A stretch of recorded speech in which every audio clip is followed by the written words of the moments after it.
des fanaux d'espoir. Les cités franches du Dieu-Roi sont des bastions de civilisation au milieu de royaumes déchirés par la guerre et la sauvagerie. Ces métropoles scintillantes abritent des milliers de mortels. Elles sont bâties autour d'un fort de l'orage et sont protégées par de puissantes fortifications et des armées des Guildes franches. Suite aux guerres des portes, le peuple de Sigmar entreprit de coloniser les royaumes mortels. On posa les fondations de cités qui devaient faire écho aux jours glorieux de l'âge des mythes. Des métropoles cosmopolites servant de refuge à des humains, des elfes et des dieux ardents contre les horreurs des étendues sauvages corrompues par le chaos. La plupart furent érigées à côté de points stratégiques, comme des portes de royaume, des gisements précieux, par exemple de pierres de royaume qui fournit une source magique idéale pour accélérer l'expansion de l'empire du Dieu-Roi. Ces avant-postes sont les briques de cet édifice, des têtes de pont depuis lesquelles sont lancées des croisades pour conquérir et coloniser. Arpent après arpent, région après région, les armées de Sigmar s'enfoncent dans les terres dominées par les séides des dieux sombres. Une fois la conquête effective, des fortins et des colonies sont fondées. Et s'ils ont la chance de prospérer, ils deviennent des villes à part entière. Néanmoins, ce travail est extrêmement lent et difficile. Les royaumes mortels ne sont guère accueillants et une mort horrible attend ceux qui n'ont pas la force ou la technologie nécessaire pour se défendre. Ce n'est qu'en étant protégés des menaces physiques et éthériques que les mortels sont en relative sécurité. C'est pour cette raison que chaque cité franche est construite autour d'un fort de l'orage, une forteresse des éternels de l'orage. Quand un site est choisi, les champions d'Azir sont envoyés afin de la débarrasser de tout danger. Ils frappent depuis les cieux pour exterminer les tribus de peau verte, les hordes vouées au chaos ou toute autre menace proche avec l'aide des guildes franches et de leurs alliés dépossédés. De telles croisades peuvent durer des années, voire des décennies. Quand les terres sont enfin débarrassées des impies et des monstres, le vrai travail peut commencer. Les seigneurs ordinators et les seigneurs castellans repèrent les symboles de pouvoir, d'anciennes lignes géomantiques sur lesquelles seront posées les fondations du fort de l'orage. Ces derniers peuvent prendre diverses formes. Par exemple, le Consécralium, la haute forteresse des chevaliers Excelsor, est un édifice de fer noir qui surplombe la cité d'Excelsis telle une épée de Damoclès. A l'inverse, la cathédrale célestine de Cœur Sacré est un monument à la gloire de la dévotion construit par les chevaliers sanctifiés afin d'inspirer leurs ouailles. Quelle que soit son apparence, un fort de l'orage est conçu pour être imprenable. Il est constellé de tours de guet, de machines de guerre et de meurtrières, et abrite une garnison entière d'éternels de l'orage prête à effectuer une sortie pour repousser tout assaillant. Une fois le fort de l'orage achevé, des bandes de flagellants en sortent régulièrement pour purifier les terres alentours, selon des cercles concentriques de plus en plus grands, en se mortifiant avec des fouets et des fléaux. Quand leur rang s'écroule sur la terre, il en chasse la souillure. Quand leur sang s'écoule sur la terre, il en chasse la souillure du chaos afin qu'elle redevienne accueillante pour les colons azirites et les réfugiés qui formeront la population de la ville. Ces défenses spirituelles sont renforcées grâce au travail de l'ordre d'Azir et des agents des chambres sacro-saintes des éternels de l'orage qui dissipent les malédictions, tarissent les sources de pouvoir maléfiques et purifient les zones de magie hostile. La majorité des cités franches doivent leur conception et leur construction au labeur des clans ouvriers de dépossédés, les meilleurs maçons et artisans du peuple de Grugny. Cependant, quelques-uns, comme la cité d'Ambre du Phénicium, se caractérisent par une architecture plus gracieuse, car une grande partie de leur population est constituée d'elfes en exil. De plus, au fil des années, chaque ville a développé une esthétique propre.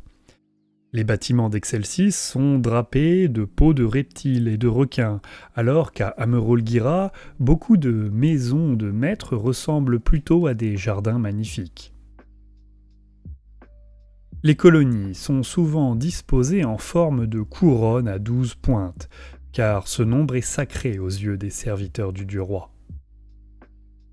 Les maîtres ingénieurs de l'arsenal sous de fer construisent des tours de guet, des mécaphores ambulants et des redoutes, selon cette même disposition. Des canaux d'eau stellaire bénite, de métal en fusion de chamone et d'autres liquides précieux coulent dans les villes et souvent même autour de celles-ci pour apporter une protection spirituelle contre les créatures éthérées ou démoniaques qui se rident et muraillent et autres défenses conventionnelles. Les cités franches de Sigmar sont reliées entre elles par des portes de royaume et sont défendues par des garnisons bien équipées des guildes franches et par divers auxiliaires. Elles sont donc très difficiles à assiéger et à conquérir, et c'est depuis ces centres de pouvoir que Sigmar espère un jour rebâtir son empire de jadis.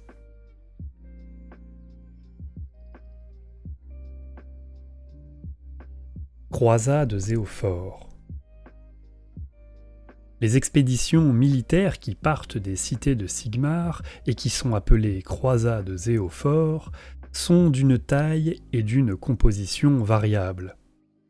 Certaines ne comptent que quelques centaines de soldats, d'autres des milliers. Elles forment la population et la garnison des colonies qu'elles fondent.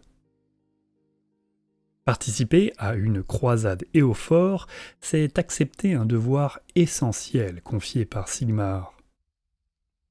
À la tête de ces processions avancent des flammes allumées dans les feux sacrés du temple de leur cité d'origine, qui avaient été eux-mêmes apportés d'Azir à travers une porte de royaume.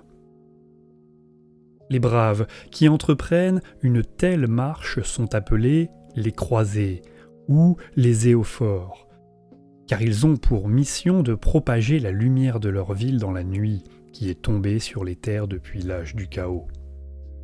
Si ils réussissent, les terres qu'ils reprennent leur appartiennent de droit, à eux et à leurs familles. L'attrait est donc grand pour les indigents, au point que même des membres des reconquis retournent dans les étendues sauvages, d'où ils ont été sauvés dans l'espoir d'y asseoir leur domination. Quand une croisade part de sa cité, ce sera toujours en grande pompe. Le nom de chaque éophore est déclamé devant la cloche du croisé, puis inscrit sur les tomes valoris, pour le plus grand honneur de sa lignée. Des dictons sigmarites sont entonnés, et ces courtes phrases, faciles à retenir, raffermissent la détermination de ceux qui les entendent. Les prêtres soulignent qu'il s'agit là de paroles du dieu roi en personne, et qu'elles sont donc imprégnées de pouvoir au point de pouvoir susciter l'héroïsme. Un tel spectacle, avec son avant-garde d'éternel de l'orage et ses métallites tirés par des chaînes emplies de fierté, toutes les âmes. Les métallites ressemblent à des îles flottantes dans les airs. Ce sont des phénomènes naturels dans tous les royaumes mortels, à la manière des corps célestes et des planétoïdes qui flottent autour des bordures des royaumes. Puisque la nécessité fait foi, les humains, les elfes et les duardins ont appris à tirer profit de ces phénomènes. En ayant recours à la magie géomantique ou à des grappins à vapeur, ces îles sont amarrées et servent de docks aériens ou sont fortifiées. Les façons de les tracter varient d'un royaume mortel à l'autre. Les croisades de Gour ont recours à de gigantesques bêtes de somme. À Chamon, ces dernières sont remplacées par des stratovaisseaux caradrons. À Chiche, des foules de plusieurs centaines de fidèles les tirent pour la plus grande gloire de Sigmar. La croisade marche de façon disciplinée, à l'ombre de ces métallites accompagnés d'un train de bagages, de mécaphores et de bêtes de somme, et d'ouvriers qualifiés. L'avant-garde est généralement constituée de troupes d'élite, notamment des éternels de l'orage de la cité d'origine de la croisade. Elles sont renforcées par des régiments de pyro-tueurs et de filles de Cain qui rivalisent de férocité. L'essentiel des troupes est composé de soldats des guildes franches marchant au son du tambour. Derrière suivent le train d'artillerie et les régiments de l'arsenal sous de fer prêts à se déployer au moindre signal. Viennent ensuite les dévots de Sigmar qui chantent en se flagellant afin que leur sang purifie les terres qu'ils foulent pieds nus, en toute humilité, par déférence envers le Dieu roi. Le lieu de destination de la croisade aura été décidé des mois à l'avance en fonction des rapports des éclaireurs, que ce soit des vagabonds elfes, des escorteurs des guildes franches ou des chambres auxiliaires de l'avant-garde des éternels de l'orage. Ils ne choisissent pas les sites selon des atouts stratégiques traditionnels, comme un terrain surélevé et facile à défendre ou des points d'eau, mais plutôt en fonction des portes de royaume, des temples antiques ou des nœuds de pouvoir géomantiques. Ce nexus, localisé grâce à l'utilisation de compas thaumaturgiques, sont souvent des endroits où des lignes de puissance des royaumes sont très fortes, voire se croisent. Elles formeront le cœur mystique de ce qu'on appellera une place forte sigmarite. Chaque croisade emporte un étendard sacré, offert par l'ordre des héros. Cette bannière peut prendre diverses formes et fait normalement écho à l'héraldique choisie pour la croisade. Si la colonie survit, son blason pourra par la suite devenir celui d'une cité florissante. Une fois la bannière plantée, on définit le nexus de la place forte qu'on renforce et maîtrise grâce à un édifice mystique appelé siphon du nexus. Ce dernier canalise les énergies des lignes géomantiques du site vers les idoles gardiennes érigées autour du périmètre. Ce ne sont pas simplement des symboles visuels, car ces statues forment une barrière spirituelle capable de repousser démons et fantômes. Une fois le siphon du Nexus et les idoles en place, des structures préfabriquées sont déchargées des métallites et installées sur le site. Une fois un métallite placé à l'endroit voulu, il est tiré vers le sol où son pouvoir de lévitation est neutralisé grâce à ce minerai anti-magie qu'on nomme pierre de négation et qui sert aussi lors du transport de pierres de royaume pur. Jusqu'à ce qu'il se pose sur le sol et forme une surélévation fortifiée. D'autres métallites, comme les îles de scrutation, continuent de flotter à faible altitude afin de servir de poste de guet qu'on peut abaisser à volonté. Les bâtiments déchargés des métallites sont généralement placés sur les ruines d'empires de jadis, qui sont renforcés ou recyclés selon les nécessités du moment. Les maçons et les ingénieurs de la croisade transforment si possible les ruines en habitations en les réparant à l'aide de matériaux qu'ils ont amenés. Les blessés ont alors une chance de se reposer tandis que les valides continuent de construire la place forte aussi vite que possible. La subsistance, d'abord basée sur les vivres et le fourrageage, repose de plus en plus sur les terres arables arrosées par l'aqualite du site. généralement importés à grands frais de Guiran, fournit des eaux purificatrices pour les cultures. À cet instant, le site aura sans doute été attaqué par un ou plusieurs ennemis. Toutes les zones, sauf le cœur de la colonie, sont considérées comme sacrifiables. Et lors d'une bataille violente, les citoyens combattront jusqu'au dernier pour protéger le Nexus au centre de la place forte. Si la colonie est jugée stable et de valeur par l'ordre des logisticiens, des renforts et des matériaux y seront envoyés. Lorsque les habitants de la deuxième génération de colons atteindront l'âge adulte, soit la nouvelle ville sera florissante ou, ce qui est plus probable, aura lentement succombé aux agressions. Une place forte abandonnée et livrée à elle-même deviendra telle une coquille vide, voire sera capturée et assignée à une mission plus sinistre par ses nouveaux maîtres. En vérité, pour chaque place forte sigmarite qui prospère, 10 finissent brûlés jusqu'aux fondations par des pillards et des envahisseurs de toutes sortes. S'adapter ou périr. Même s'il y a beaucoup de structures préfabriquées pour ériger rapidement une place forte sigmarite, chaque colonie doit s'adapter à son environnement et aux matières premières à sa disposition dans les environs. Par conséquent, l'apparence des colonies varie considérablement. Celles de Gour, souvent appelées forts des pieux, ont recours à beaucoup de peaux et d'ossements et possèdent de nombreuses tentes, des tanneries et des palissades hérissées de pieux pour repousser les grandes créatures. Les colonies de Chamon auront tendance à bénéficier de plus de métal et se trouveront souvent près des mines pour exploiter le minerai des environs. C'est pourquoi on les appelle les forts des mines. Les colonies scintillantes de Ish sont alimentées en énergie par le vent ou par des machines solaires qui fonctionnent en harmonie avec la Terre. Celles d'Akshi, nommées les villes chandelles ou les sites ardents, par les habitants du Vastaride, auront recours à la puissance de la vapeur. Il y a des cuves récupérant la chaleur géothermique. Dans tous les cas, ils auront des traits communs, par exemple une architecture et des symboles rappelant Azir. Évidemment, plus la colonie s'agrandit, plus elle devient une cible tentante.